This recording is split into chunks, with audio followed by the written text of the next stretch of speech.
stormy seas and lost souls. Who is it? She's dreamt of this before. It's coming. Is it?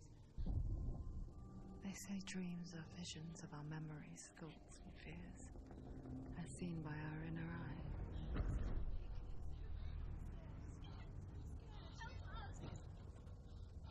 But what if each one of us is always dreaming, even when awake? And we only see what our inner eye creates for us. Is this what hell is? A world shaped by Senua's nightmares. Maybe that's why people fear seeing the world through her eyes. Yes, she's scared. Because if you believe that Senua's reality is twisted, you must accept that yours might be too.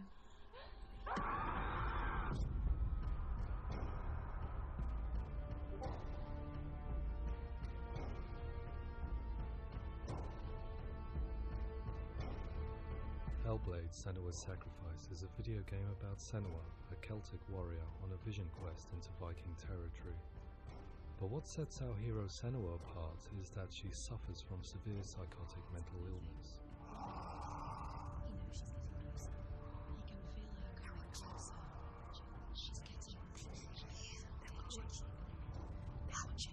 The original idea for Hellblade was to create a classic hero's journey, the journey of suffering, but one where the fantasy world is not another planet or alternate universe, but a world that is constructed in Senua's mind. But to do so would mean putting psychotic mental illness at the center of the experience, a subject that is still considered taboo, and a challenge that was both terrifying and exciting in equal measure. In Hellblade, the starting point was a newly discovered Celtic goddess called Senua in Ashwell, Hertfordshire. When first discovered, her name was thought to be Senua, a name which I liked and kept. I wondered if Senua might have been a Celtic warrior like Boudica who stood up to the Romans. While the Romans had conquered all of Europe, there was a group of Celts up in the furthest reaches of the Roman Empire that could not be conquered, the Picts. And so the Romans built a wall, called Hadrian's Wall, that spans across Britain from sea to sea to keep the Pictish barbarians at bay. The Picts were known for their war paint, painted on with woad, and their matted hair clumped with lime. And so Senua would be a barbarian Pict in this image. What's your name? Senua. I haven't seen you before. I don't live home much.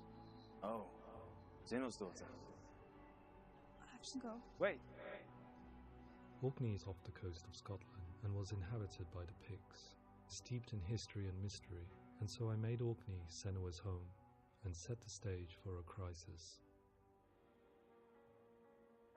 In the late 8th century, the first Vikings landed on the Orkney Islands. The population of the Picts crashed thereafter, replaced by the Norsemen of the 9th century. Were they wiped out? We don't know for sure, but it would seem likely given the reputation of the Vikings. The Northmen's brutality is legendary. High-ranking leaders and chieftains of the tribes they conquered were often offered as sacrifice to their gods. The most brutal of these sacrifices was known as the Blood Eagle. I imagine Senua as a young female warrior who returns home from exile to find her partner, Dillion, brutally sacrificed to a Norse god by these hellish warriors from a faraway land. I imagine the horror of this moment and how it would have dragged her deep into mental torment.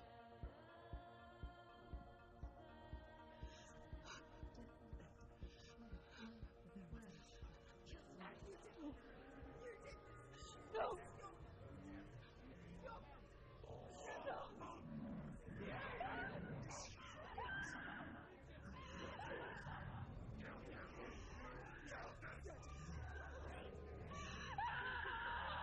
I came to learn that the Celts had a sophisticated and nuanced perspective on the nature of mental disorder. One term they used was gelt. A gelt is a man or woman who has been driven mad by a curse, battle trauma, or grief. The gelt would take to a life in the woods in search of penance, punishment, and purgation. And so Senua became a gelt, cursed by darkness, looking for redemption in the wilds. Another word the Celts used in reference to mental disorders was truth, meaning fool, or Liar. one who utters the words of God. They tell of the mad sinner who flees battle into exile and takes on a beastly nature, growing feathers on his body. The character called Truth in Hellblade is based on a little-known person called Findan, an 8th century Irish Celt who was captured and enslaved by the Vikings, but eventually escaped to Orkney where he became a monk. I will tell you my stories of hell, if I may walk with you. Upon meeting Senua, it would be his stories that fuel her quest deep into their world of gods. The Northmen say the world will come to an end. The sun will grow black, the earth will sink into the sea, the stars will disappear, fire and water will meet, flames will play against the sky, the heavens and earth and all the world will be burned, all the gods will be dead, and the warriors of Valhalla and people everywhere. Senua, prepare yourself for Ragnarok, for it is nigh. So the stage was set for a new adventure, a journey into the Norse underworld called Hell, a vision quest fueled by madness and myth, a fantasy that was created by Senua's own mind, and one that we would experience through her eyes. This is your mission. This is your quest. There is nothing else left. To make a game about a warrior with psychotic mental illness as its central theme was fraught with danger. Mental illness, such as psychosis, is still taboo and rarely acknowledged in a century of cinema, never mind the new medium of games. Where it does feature, it often conflates psychosis and psychopathy associated with a lack of empathy. It is unfortunate that these two words sound so similar that they are used interchangeably in media. I must admit that I didn't have to look very far to discover my own ignorance of the subject. So we reached out to Paul Fletcher, psychiatrist and professor of health neuroscience at University of Cambridge. Psychosis is a descriptive term, and it refers to having a loss of contact with objective reality. So it's characterized by two main sets of symptoms. One of them is hallucinations, where somebody experiences perceptions when there is no actual objective thing out there to perceive. Who are you? And the other is delusions, where somebody comes to very often bizarre, unpleasant, frightening beliefs when there's no good evidence in favor of them. There's no doubt about it. The source of the darkness is in Helheim. And the goddess Hela holds his soul there. We reached out to Welcome, a biomedical research charity that spends billions on research and awareness programs aimed at improving health. Mental health hasn't always been presented in the media in a way that is particularly helpful. It can be challenging to engage people with the subject matter, and there are a lot of preconceived ideas about mental health, and particularly schizophrenia and psychosis. So we hope our support allows the team to continue to collaborate with Paul Fletcher and with those who have experience of psychosis to create a game that provides a fresh perspective on the condition and allows audiences to engage with it in a way that just wouldn't be possible in any other medium. What started out as a brief consultation convinced me that we were only scratching the surface of an immensely deep and interesting subject that could enrich and change the very nature of the game. That's cool. Thanks so much for coming. Pleasure. Thanks. It's really interesting for me. I'd love to be involved. It's fascinating.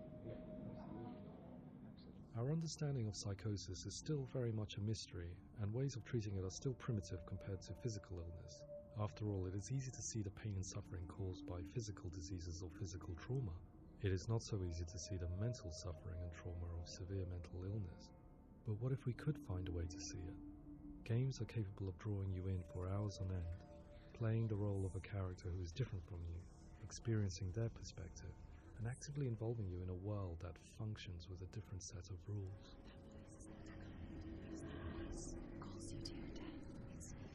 If we were to represent Senua's psychosis, we would have to simulate voice hearing, a common attribute. But how can we simulate something we have no first-hand experience of? Professor Charles Fernyhough, a leading expert in voice hearing from Durham University, offered his help. Hearing voices is an experience that is usually associated with severe mental illness, and crucially we know that hearing voices is a part of ordinary life for many people who don't meet the criteria for mental illness. Yeah. Oh, that's not him in real life. We know voices vary according to where they appear in space. Voices can appear far away in the distance, they can appear right there in your ear, they can seem to be coming from inside your head. Based on the information Professor Fernie Ho provided, I put together a sound brief and invited some actors to the studio. We recorded the actors using a binaural microphone, which records the 3D spatial position of sound, replicating the way sound is heard by human ears. It gives you an incredible sense that the person you are listening to is right there beside you. Can't see how she's going.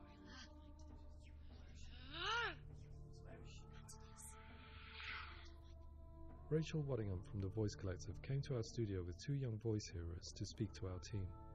We talked at length about their experiences and they listened to our tests, giving us feedback on how we could improve on it. Everyone hates her. She's cursed. It's very hard to represent what this experience is like, partly because it's such a personal, intense, emotional experience. It's testament to how Ninja Theory have been listening to what the researchers are saying, but also, crucially, listening to the experts by experience. What they've come up with is so compelling. It's by far the best representation I've heard of what these experiences are like.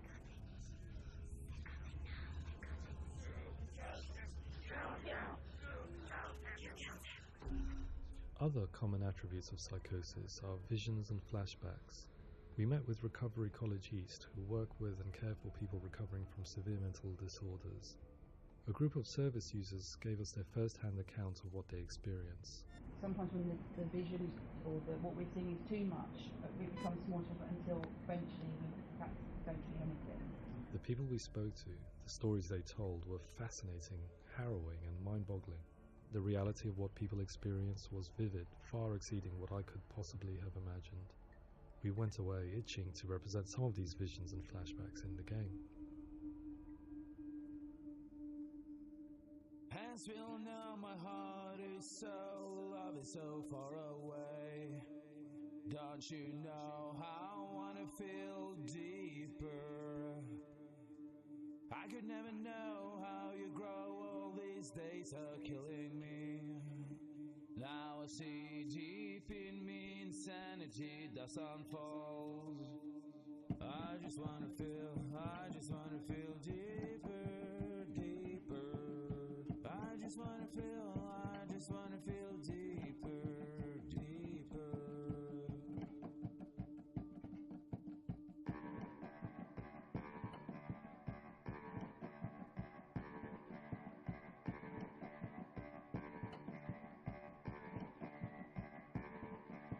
Hands will know my heart is so, love is so far away.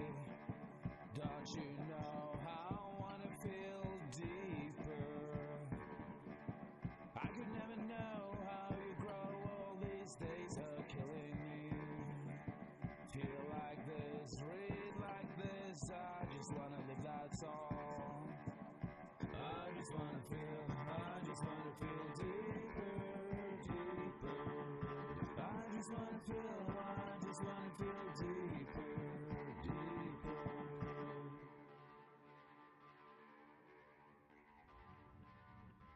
To refine our work, we continue to hold meetings with Recovery College East over the course of a year and a half, showing them what we had achieved so far and refining the in-game representations based on their feedback. With their help, flashbacks, visions and changes in perception were woven into the story and gameplay of Senua. The students that are involved in this project are incredibly excited about being involved. They have described the experience as being important because it values their lived experience and shows that despite what we have been through, all of that experience becomes valid, that actually it's something that we should all be talking about. The experiences described range from beautiful to frightening beyond comprehension. I heard of a girl who has to live with an angry voice screaming at her, slamming on her doors and walls 24 hours a day. I met someone who would often see hanging corpses in a room, so real that she would sometimes try to rescue them. The panic and fear that comes with such visions is entirely understandable, and it can be a living horror for some. Worthless, weak, pathetic. Go on, feel sorry for yourself, because there's no one left to do that for you. I was urged by one fellow that we should not shy away from showing this horror, and so I was perpetually torn in making Hellblade. Had we gone too far with our representations or not far enough? broken, and lost. Just like your soul. Come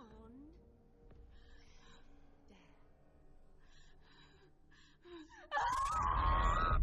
In some ways, voice hearing and visions were the low-hanging fruit, so to speak. There's another aspect of psychosis that is much harder to explain, but one that I think video games are uniquely able to represent, which are often called delusions. People begin to see patterns in the world. They begin to link things that most people wouldn't link. Most of the things that we might think would be coincidence or, not worth commenting on. Nevertheless, that might have a particular salience or importance for them. One individual described how everyday words, sounds, colours and objects were steeped in meaning to him, forming a strange and sinister puzzle that he was determined to solve but could not quite get to the bottom of. It's not just brain dysfunction. It's not like the system shut down. It's actually an incredibly creative process. The person creates a world populated with voices and phantasms and terrors, and they're completely immersed in it. They believe in it. We often invite people into the studio to play the game.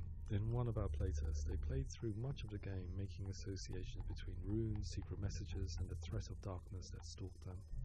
There are many things that happen in the world of Hellblade that make perfect sense within the context of Senua's mind. The dark rot that's killing her slowly from within, the secret runes of the gods that block her path to Helheim, and strange associations that exist in the game to confuse you. To complete Senua's quest, you have to internalize and accept the logic and meaning behind these things to progress. Afterwards they said that they didn't see much evidence of mental illness in the game. People with delusions of all sorts would argue the same thing, that they are not aware of their experience being abnormal in any way. I need this sword. It's important. Representing perception changes and thinking patterns within Hellblade gives us a set of symptoms common in psychosis. But people with lived experience were keen to emphasize another point, that it is wrong to define a person by their symptoms. Quite often, the illness comes not from the symptoms, but from the stigma, isolation and mistreatment that comes about from the rest of society. They say that I'm cursed. What if they're right?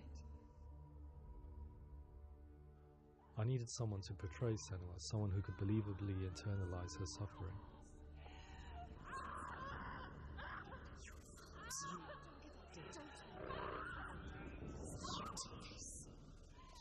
Melina Jurgens, our video editor, had been a stand-in for Senua over a few months while we perfected our motion capture techniques.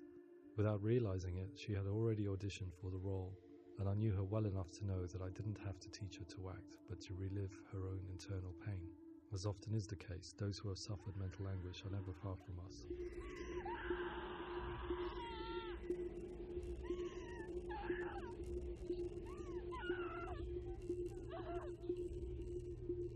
My hope is that by creating a compelling and aspirational character in Senua who feels very much real, albeit in a fantasy setting, we can provide a lens into her reality, a different one to yours, and this is where storytelling comes into play. I imagined her life based on common threads in real people's lives. She was always prone to psychosis as a child. Her mother Galina also heard voices and had visions, so perhaps there was a genetic aspect. Or perhaps it was cultural, as she lived within a world without science, of gods and a superstition, as exemplified by her druid father Zimbal. Psychosis developed in her late teens to early 20s and was exasperated by stigma and isolation at the hands of the clansmen and her father. This darkness. It's spreading. The trauma of seeing her lover Dillian sacrificed tips her over the edge, making her remodel her reality around a concept that connects everything: the darkness. So the question, is what Senua experiences real? Can only be answered by saying, yes, it is real. It is her reality. All of her suffering will have been for nothing. It's just a matter of time. Towards the end of the project, service users and professionals that had collaborated with us were invited to see the near-final game. It was a chance to see if the game had reflected their views or if it had misrepresented them. For me, being involved in especially developing Senua's character has been really important, and being able to bring in my perspective and what I see and what I hear and having that built into the game has been a real privilege. It's gritty and it's meaty, and there are some tough subjects in there that are being tackled with honesty.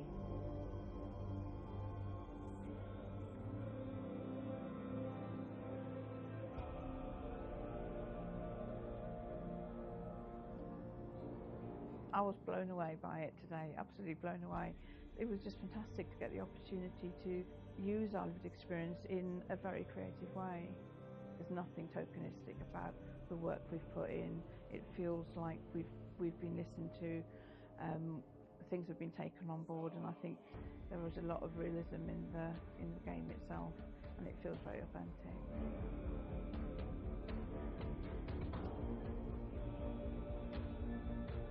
Hellblade will give people a good experience of what it's like to hear voices and have those experiences. I'm glad that the guys at Ninja Theory have asked us to come along and help them build an experience that's positive when it comes out, and get myself a copy and have a go.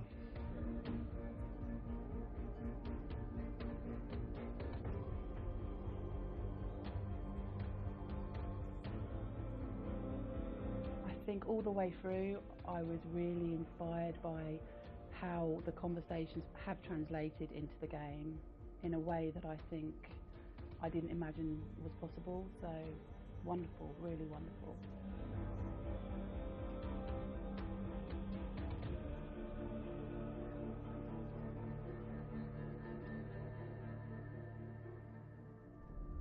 I really hope that others will follow the lead they've set and use the power of something like a video game to change people's perceptions, to increase understanding, and ultimately to make some of the stigma around voice hearing and other experiences go away.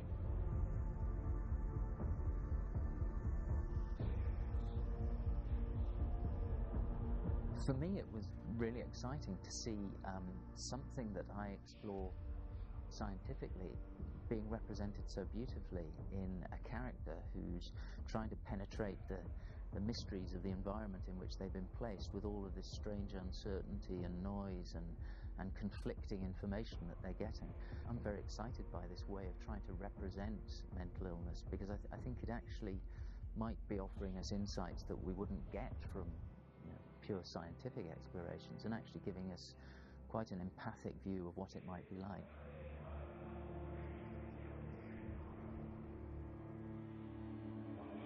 Mental illness has been with us for as long as we have been on this planet, but why? Why hasn't evolution stamped out this weakness from within our gene pool? I often pondered this question until I realized that the question had an inbuilt flaw. It assumes that being and thinking differently is a weakness. The only reason we have computers, spacecraft, medicine, poetry, art, and yes, even video games is because individuals are able to simulate new abstract realities in their minds and share them with the rest of us. We need people to be willing to see differently in order for us to progress and survive as society. And we need to be open to these new ways of seeing. And it is this spirit that motivated me to create Senua's story and share it with you.